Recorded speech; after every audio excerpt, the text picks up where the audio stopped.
Do you feel that given that you have stood over the transfer of Onacurra residents to inferior ward-based settings, cut them off from the community, that isn't the stance you've taken on other situations, do you think it's to a certain extent kind of called into question the Commission's oversight that families, like the remaining residents, were left distraught by your comments in the Examiner a few weeks ago, where you said that appropriate safeguards were in place to uphold their rights, and what they describe is a prolonged ordeal of being offered placements that do not meet their relatives' needs or being consulted? Dr. Finnerty, you wrote to a family member last October and said that you couldn't arrange a meeting with the families due to legal constraints, but Mr. Farrelly, you had appeared on RT's Drive Time for an extended interview on the closure alongside a family member a few weeks prior to that. And then we have the situation of you coming into the committee today and saying you won't discuss Onacurra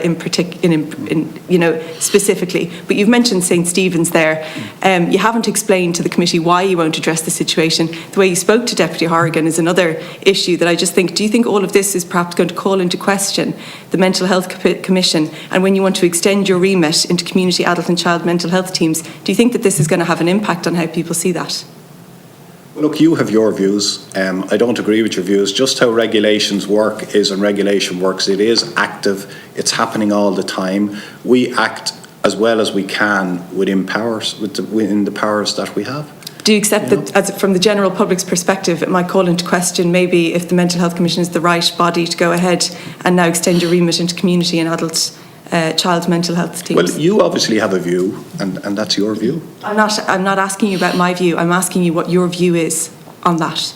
Well, you seem to have a very set view, and that's your view. Well, I have to say I was very supportive of that idea at the review, the pre-legislative scrutiny of that suggestion in terms of broadening your powers, not based on this session, because I don't see that you're using your powers very well currently when it comes to that particular I'm not sure you understand their powers fully. I'm not sure. Right, Mr. Farrelly. Well, that's an interesting line to take.